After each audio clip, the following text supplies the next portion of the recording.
By late 1944, U.S. forces in the Pacific are within striking distance of the Japanese-occupied Philippines. The islands are vital for the Japanese as they provide war materials and a link to the war supplies. In the Dutch East Indies. In summer, U.S. commanders finally resolved their debates about where to attack and confirmed General Douglas MacArthur's plan for seizing the Filipino islands of Mindanao before moving on to capture Leyte. MacArthur understands capturing Japanese-occupied islands will increase the pressure to also liberate the capital Manila. For MacArthur, it's also about personal prestige, since he publicly promised to return to the Philippines after retreating in 1942. Supporting air attacks from Admiral William Halsey's Task Force 38 eliminate around 500 Japanese land-based aircraft and reveal minimal enemy resistance in the Mindanao area. In early September, Halsey recommends bringing forward the Leyte invasion originally scheduled for December, and the Joint Chiefs of Staff agree. However, the rapid shift in planning creates problems. The invasion fleet will be protected by the 7th Fleet's older battleships and light escort carriers, with the coming monsoon season preventing the use of land-based airfields. MacArthur insists Halsey's Task Force 38 provide additional air support. U.S. Pacific Fleet Commander Chester Nimitz agrees, but also orders Halsey to go over to the attack if an opportunity arises, in case opportunity for destruction of major portion of the enemy fleet is out. Further can be created. Such destruction becomes the primary task. Still 31 MacArthur, who has vetoed direct communication between 3rd Fleet and his 7th Fleet, is unaware of this. Meanwhile, the Japanese are also developing their own strategy based around the Philippines. They call their plan Sho-1, or Victory 1. Many Japanese commanders know the name is optimistic, since recent defeats have sapped Japanese naval strength, especially aircraft and experienced pilots. Still, they do have the formidable Yamato-class battleships as well as destroyers capable of long-range torpedo attacks. But the Japanese combined fleet is dwarfed by the U.S. 3rd and 7th Fleets, which have 34 fleet and escort carriers. While other considerations limit planning, continued rivalry between the Japanese Army and Navy means planning is mostly separate, despite Sho-1's reliance on Army-controlled land-based aircraft. The Japanese expect the U.S. to attack the Philippines, but they're not certain. So they develop separate plans for other islands, like Formosa, and station part of the combined fleet at Linga Roads. It's a secure location close, but 2,500 kilometers from Leyte and 3,000 from Formosa. A lack of fuel at other bases means the Navy cannot refuel after departing Brunei, so it can only sail once it's sure of the U.S. target. This means it'll take several days before the Japanese fleet will arrive, so it's unlikely to catch any invasion force during landings. Despite these issues, attacking the U.S. invasion fleet is still the objective. By October, Japanese Commander Admiral Soemu Toyoda is confident the U.S. will target Leyte. He splits his combined fleet into 3 major formations. The first diversionary force, under Vice Admiral Takeo Kurita and based on the 2 Yamato-class battleships, is the strongest. Once the U.S. attack begins, it will sail to the Leyte Gulf via the San Bernardino Strait and attack the invasion fleet from the north. Meanwhile, the second force under Vice Admiral Kiyohide Shima will enter the Gulf from the south, and is supported by a separate, but attached force of older ships under Admiral Shirji Nishimura. Vice Admiral Jisaburo Ozawa's carrier force, now called the Mobile Force, main body will support the attack, but they lack aircraft and experienced pilots. So the carriers hope to lure away Task Force 38 as a decoy. The plan is complex and depends on concentrating forces at a critical time. Similar coordinated plans have previously failed, and by the time the Japanese fleets arrive it is understood most U.S. forces will already be ashore with significant supplies. Most Japanese naval officers don't think it will work, and so by early October both sides are focused on Leyte. However, the first major clash occurs in the air over Formosa. To further prepare the Leyte invasion, Task Force 38's carriers renew air attacks across the region, concentrating on Formosa from October 12. U.S. carriers launch around 1370 sorties and destroy over 100 Japanese aircraft by the end of the day. Air Commander Shigeru Fukudome laments, "Our fighters were nothing but so many eggs thrown at the stone wall of the indomitable enemy formation." Fukudome is reluctant to commit more planes to the fight, but receives orders for a decisive air battle. The Japanese threw aircraft assigned the Sho operations into the growing battle, giving Fukudome around 860 immediately operational aircraft. This should be enough to match Task Force 38's 1,000 planes. But Japanese pilots have very little experience, only the 190 aircraft of Typhoon forces. Well-trained, Japanese command expects these pilots to break through to attack U.S. vessels, while large, mixed groups of aircraft occupy U.S. fighters and anti-aircraft fire.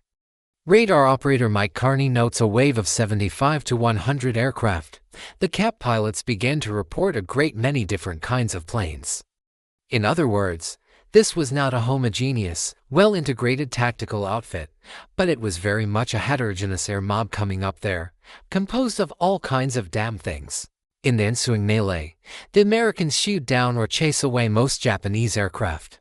However, Japanese torpedoes strike and badly damage the heavy cruisers USS Canberra and USS Houston. These modest Japanese achievements come at a significant cost. Between October 10th and 17th, Japan loses around 500 aircraft to 89 U.S. aircraft, although initially the Japanese believe they have sunk up to 17 U.S. ships. Toyoda orders Shima's force to mop up the remnants. The U.S. encourages him by using the crippled cruisers as bait, and although Shima cautiously approaches, he soon withdraws. Almost immediately after the Formosa battle, MacArthur's amphibious invasion force heads for Leyte on October 17th. Toyoda implements and plans to reach Leyte Gulf by October 24th. It quickly becomes clear the Japanese timetable is unlikely. Kurita's refueling in Brunei is delayed. Submarines need 48 hours to prepare, and Ozawa needs to relocate air crews and load aircraft onto his carriers with cranes due to the pilot's lack of carrier landing experience. Kurita's force is split into two and aims to attack Leyte Gulf in a pincer movement, while Shima's force will sail south from Japan and also enter via the Surigao Strait. The plan is not popular among Kurita's officers. The rescheduling means they will attack during the day, not at night as they had trained for. And they will miss the opportunity to attack the invasion fleet. Kurita pleads with his officers. "You must all remember that there are such things as miracles. What man can say that there is no chance for our fleet to turn the tide of war in a decisive battle? We shall have a chance to meet our enemies. We shall engage his task forces. I hope you will not carry your responsibilities lightly. I know you will act faithfully and well." Still 115 Kurita orders his ships towards Leyte via the Palawan Passage, an area of known U.S. submarine activity, in order to save limited fuel. Kurita's fleet lacks anti-submarine equipment and does not deploy the destroyers as an anti-submarine screen. On October 23rd, two U.S. submarines sink to heavy cruisers, including Kurita's flagship, and heavily damage a third, but the Japanese also score a success. The remnants of Formosa's second air fleet relocate to the Philippines and support Kurita. Japanese losses remain high and few planes mount attacks. However, a single 550-pound bomb pierces the deck of carrier USS Princeton and explodes in the hangar, causing additional explosions. As the light cruiser USS Birmingham and other ships help fight the fires, the Princeton's torpedo magazine explodes, killing and wounding 650 sailors on the Birmingham and sealing Princeton's fate. U.S. sailors scuttle it shortly afterwards. The Japanese success is partly due to luck, but also the spread-out nature of Task Force 38. Of its 4 task groups, 2 are on their way for leave. One is patrolling east of Luzon and one is blocking the San Bernardino Strait. Halsey recalls all task groups, but some are too far away to play a role on October 24th. This means when Kurita's force approaches Leyte Gulf via the Sabayan Sea, only Task Group 38.2, the weakest task group with only 1 fleet and 2 escort carriers, can intercept. Admiral Gerald Bogan orders U.S. pilots to focus attacks on heavy battleships Yamato and Musashi. In the first attacks, U.S. Avengers, Helldivers, and Hellcats hit Musashi with multiple bombs and at least 7 torpedoes. which causes severe flooding, but Japanese damage control keeps her in the fight. The Musashi's crew claimed to down 6 U.S. planes with heavy anti-aircraft fire, including from their main 18.1-inch guns. I felt the muzzle blast each time they fired. I could swear the wings were ready to fold every time these huge shockwaves hit us. Some of the explosions were blue, some red, some were pink, and some were yellow. Toll 230. The severely damaged Musashi withdraws to the west with 2 escorts. But American planes continually attack. By 7 p.m., Musashi has been hit by at least 16 bombs and 11 torpedoes and sinks with 1,000 of her 2,400 crew. In the entire war, Musashi never fires a shot in anger at another ship. Kurita temporarily orders a withdrawal to the west, but later continues his journey towards the Leyte Gulf. U.S. planes only observe his initial withdrawal and believe the first diversionary force is out of the fight. Exaggerated reports of damage to Kurita's force reinforce this false impression. But by concentrating attacks on the Musashi, the Americans leave most Japanese ships undamaged, although one damaged heavy cruiser withdraws. While U.S. aircraft attack in the Sabayan Sea, another battle is taking place to the south. U.S. planes spot Nishimura's 3rd section en route to Leyte Gulf in the afternoon, which gives 7th Fleet plenty of time to react. Rear Admiral Jesse B. Oldendorf sets up an ambush in the Surigao Strait. 6 battleships, 8 cruisers and up to 24 destroyers and 40 torpedo boats wait at various distances to engage the Japanese force. Opening U.S. torpedo attacks sink to destroyers and the battleship Fuso, before ships engage in the last battleship gunnery duel in history, in which U.S. firepower dominates. I was receiving a terrific bombardment. There were so many near misses that the gyro compass was out. The ship was constantly trembling from force of near misses and the wireless was out. But torpedoes again inflict the most damage on the Japanese force, and finish off the Japanese battleship Yamashiro. For a moment, it appears Shima is coming to Nishimura's aid, but on seeing the one-sided battle, he decides against it. U.S. forces half-heartedly pursue Shima but, luckily for them as it turns out, eventually abandon the chase. Segue at 4 p.m. on October 24th, Task Force 38 attacks Ozawa's carriers. Admiral Halsey faces a dilemma. He can continue to defend the San Bernardino Strait against Kurita's weakened force, or move north to eliminate Ozawa's carriers. Crucially, with the resources available to Task Force 38, he could potentially do both, but U.S. doctrine isn't for fighting 2 battles at once. Halsey decides to move the entire task force north to catch the Japanese carriers which had escaped destruction at the previous Battle of the Philippine Sea. An overloaded radio net and confusing chain of command means this is not clearly communicated to all, including Admiral Thomas Kincaid of 7th Fleet. 2 surface warships are far to the south after the Battle of Surigao Strait, he assumes. Halsey's battleships remain at the San Bernardino Strait in the north, and only finds out the truth too late. By this point Kurita's force has slipped through the strait and is moving south along the coast off Samar. At 6:47 a.m., they spot the lightly armored escort carriers of 7th Fleet's Taffy 3. Both fleets are equally surprised. As one U.S. sailor notes, I ran to the bridge and looked out, and I saw what looked like toothpicks on the horizon. Right across the horizon many ships. The Japanese are currently shifting into a daytime anti-aircraft formation, limiting their ability to respond. Still, within 15 minutes, they open fire. Kurita believes he is facing heavier American fleet carriers and wants to smash their decks before they can launch aircraft, so his attack is rushed and uncoordinated. This is the first time a Japanese surface ship has ever fired on a U.S. carrier. Meanwhile, Taffy 3 Commander Rear Admiral Clifton Sprague reacts decisively. He orders his carriers to sail east to increase their distance from Kurita and turn them into the wind, which helps launching aircraft. He orders all planes, even unarmed ones, into the air. And ships lay thick smoke screens. The humidity means smoke screens linger on the water, increasing their effectiveness, while rain squalls provide temporary concealment. Aircraft from nearby Taffy to scramble to help Taffy 3. Even so, the Japanese continue their pursuit, with the Yamato's 18-inch guns opening fire from 27 kilometers away, although she doesn't score a direct hit, near misses from the huge projectiles damaged ships by exploding underwater. The captain of the USS White Plains recalled a salvo. The vessel was shaken and twisted violently, throwing personnel in some parts of the ship from their feet and much gear to the deck from normal horizontal storage. Many Japanese shells have been mixed with dye to create colorful shell splashes to help Japanese gunnery. As shells start to fall uncomfortably close, Sprague orders 3 destroyers to charge the Japanese. The U.S. destroyers are completely outmatched, but the attack scores a torpedo hit on a Japanese cruiser and knocks it out of the battle.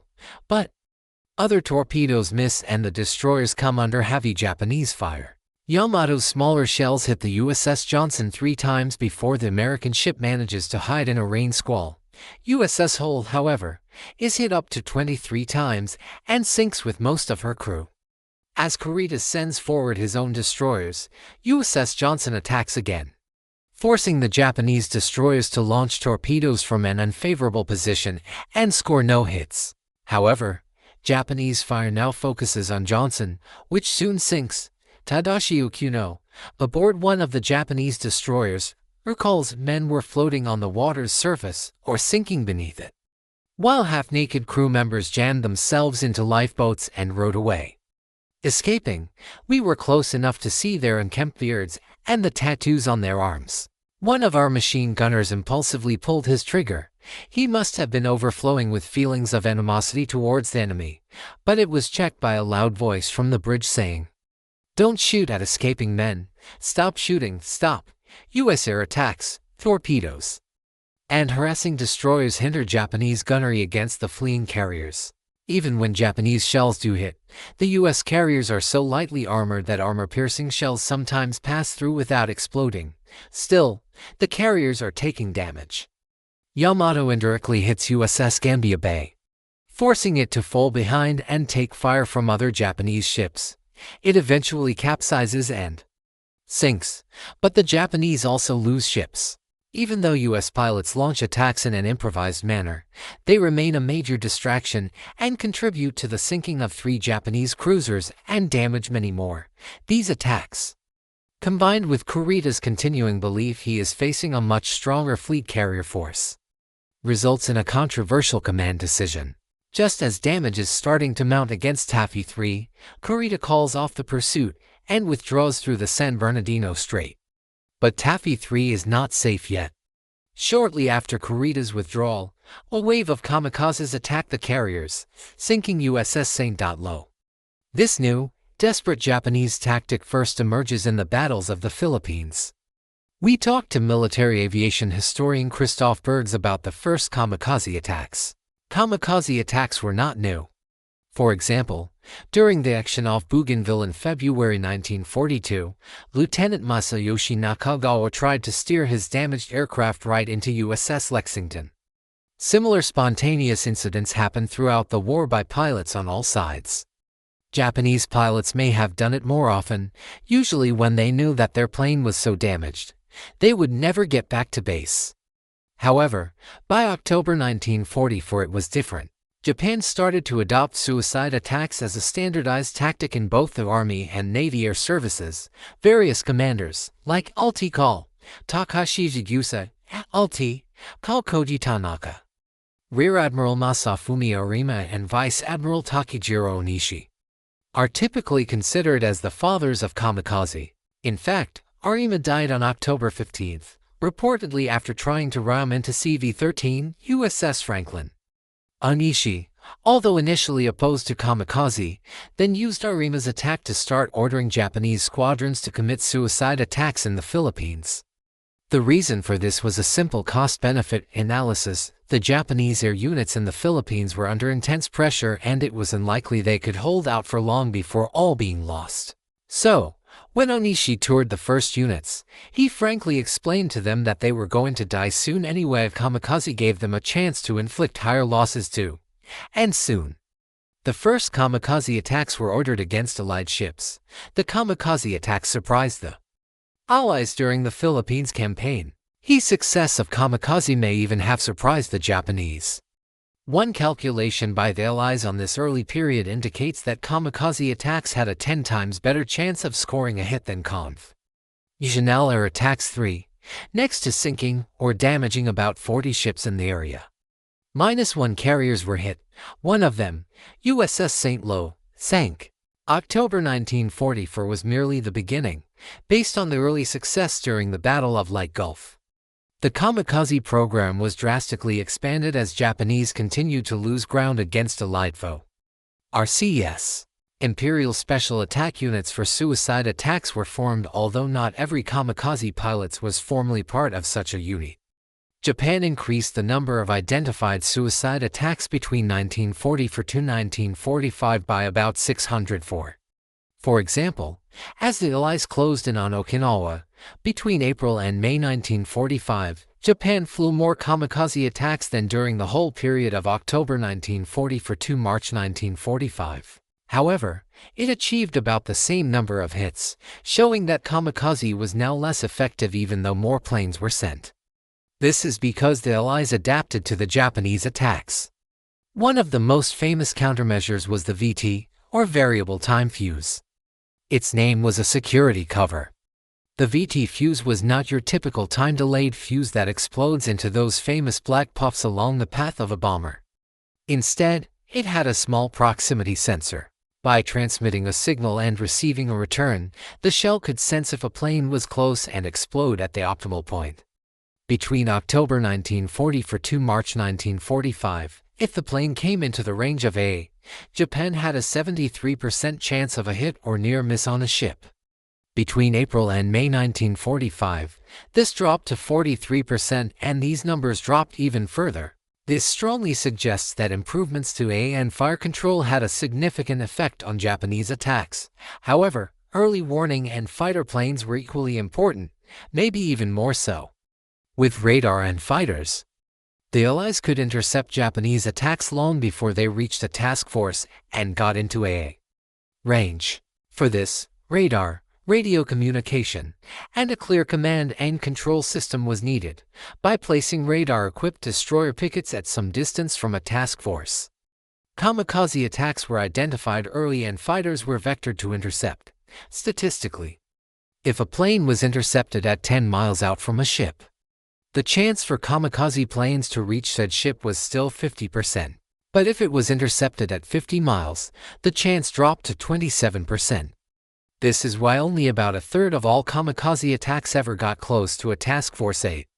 Early warning and fighter vectoring proved to be the best countermeasure against Japanese attacks, and the augmented AA defenses were an effective backstop. Because of the early attacks, carriers are typically considered the main target for kamikaze pilot. However, the majority of hits were scored against auxiliary vessels, like large landing ships or destroyer pickets. It was exactly these pickets that had that important radar-based early warning. They were the first ships Japanese pilots found en route, and thus they were often attacked straight away, usually by pilots with minimal flight or target recognition training. About 170 hits were scored on destroyers or auxiliary vessels, compared to about 25 against carriers. By the war's end, close to 4,000 pilots are said to have been sent out as part of this last desperate measure 10. Kamikaze pilots scored about 450 hits or near hits, sinking 66 Allied ships, 11 with a few hundred damaged. Allied casualties include about 6,200 kills and 8,700 wounded. While initially achieving tactical success, kamikaze had failed to turn the tide for Japan both operationally and strategically. Some Japanese officers like Rear Admiral Tomiji Koyanagi argued Kurita ultimately wanted to go down fighting against U.S. warships, not attacking empty transports, under these circumstances. It was presumed that if our force did succeed in entering Leyte Gulf, we would find that transport had already withdrawn and any success we might achieve would be very minor at best. We were prepared to fight to the last man, but we wanted to die gloriously. We were convinced that several enemy carrier groups were disposed nearby and that we were surrounded. Our shore-based air force had been rather inactive, but if they could only strike a successful blow we might still achieve a decisive fleet engagement. And even if we were destroyed in such a battle, death would be glorious. Still 198. Furthermore, Kurita was unaware Ozawa had successfully lured away Task Force 38, but even if Kurita did storm the Gulf, stronger U.S. forces could respond, as Kurita withdraws. Halsey moves against Ozawa's diversionary force off Cape Ngao. The U.S. sees the Japanese carriers as a major threat. Since the Americans are unaware most of the Japanese carrier planes are destroyed, Task Force 38 opens its attack in the early hours of October 25, focusing on Ozawa's 1 fleet and 3 light carriers. Ozawa is only able to launch 13 planes in defense. Bill Davis, flying a Hellcat from the Lexington, describes an attack run. After my dive, I was perhaps 3 feet from the windows on the bridge and could see the Japanese officers and enlisted men commanding the ship. There was an admiral in dress whites, complete with sword. I was going 530 miles an hour, and I only got a glimpse, but that image is impressed on my mind forever. In a well-coordinated attack, U.S. planes hit the Zuikaku with armor-piercing bombs and 6 torpedoes. Listing 21 degrees, the crew assembles on the flight deck where the captain gives a final address and the crew lowers the ensign. Only then does the captain order the crew to abandon ship, and she sinks shortly afterwards. By the afternoon, U.S. planes sink 1 destroyer and 3 of the 4 Japanese carriers, crippling the 4th, but despite launching the largest carrier attack of the war, with 527 sorties, the final results are slightly disappointing. Japanese maneuvering and heavy anti-aircraft fire limit U.S. accuracy, and pilot fatigue sets in when desperate calls for reinforcement reach Halsey from 7th Fleet further south. He is unable to finish the battle with his fast battleships after turning around. His ships then also move too slowly to catch Kurita's force. Although they do sink a straggling destroyer, the battle off Cape Ngao marks the end of major combat operations in the Battle of Leyte Gulf, the largest naval battle in history. The battle's scale and the fact that it happens in parallel to the land battles for Leyte mean historians struggle to define where and when it starts and finishes, which means casualty figures also vary. U.S. naval casualties are often listed as 473 killed, 1110 missing, and 1220 wounded. These numbers do not include an additional 1750 American POWs killed when a U.S. submarine sinks the Japanese prisoner ship Risen Maru on October 24. Japanese losses are around 13,000 killed. In terms of ships, the U.S. lose 11 of the 300 ships involved in the battle, while the Japanese lose 28 of 69 ships assigned to Sho-1.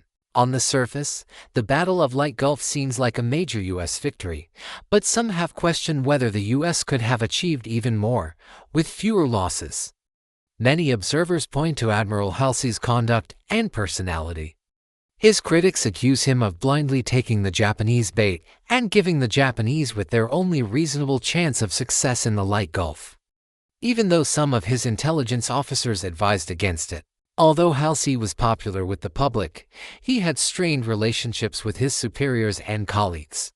He likely knew his career was waning compared to others like Admirals Raymond Spruance and Mark Nitcher, and perhaps sought a decisive victory to improve his standing at the expense of defending the Gulf. His defenders argue it is unfair to judge Halsey on information known only after the battle, and that Nimitz had ordered him to concentrate on carriers if they revealed themselves. U.S. intelligence regarding Japanese positions and overall strategy was poor, and communications were unreliable when Halsey headed north. He believed Kurita's force was decimated and posed no serious threat, as it seemed childish to need to guard statically San Bernardino Strait. I concentrated TF-38 during the night and steamed north to attack the Japanese carriers at dawn. I believed that had been so heavily damaged in the Sibian Sea that it could no longer be considered a serious menace to 7th Fleet. The whole U.S. force also struggled with a convoluted and fragmented command structure as the result of coordinating to previously separate commands and managing the egos of commanders like MacArthur and Halsey. Even so, the Battle of Leyte Gulf was a clear U.S. victory, and Japanese commanders like Admiral Ugaki admitted the enemy cleaned up the sea thoroughly, leaving nothing, with the feeling of a victor disposing of the remnant of the defeated enemy. We also had times like that some time ago. The defeat did not come as a surprise for many Japanese naval officers. Confidence in Sho-1 was low before the battle. And historians have since argued the Japanese strategy had no chance of success. Even if everything went according to plan. Some commanders attempted to frame the battle as dying with honor. Please give the combined fleet the chance to bloom as flowers of death. This is the Navy's earnest request. Still 61, but even this goal was almost impossible. The Japanese fleets departed so late there was no chance of catching the U.S. invasion armada during the landings. The best Japanese commanders could hope for were empty transports or obsolete invasion escort vessels, hardly worth the loss of the Imperial Japanese Navy. The idea of a decisive battle against the U.S. was a leftover of pre-war thinking and ignored the vast disparity in strength, especially naval air power. Kurita may have had a chance to attack into the Gulf following his engagement with Taffy III. But he lacked any means to influence the battle on land, which was the objective of Sho-1 in the first place. Still, defeat at sea did not automatically lead to the fall of Philippines. As the naval battle raged, so did MacArthur's land campaign to finally fulfill his 1942 promise. But the liberation of the Philippines from Japanese control would be a long, bitter, and costly fight. As the Americans inched ever closer to the Japanese main islands, so did the Allies on Nazi Germany in Europe. In early 1945, the US, Britain, and France were ready to cross the Rhine River, and the Soviets stood at the banks of the Oder River to strike at Berlin.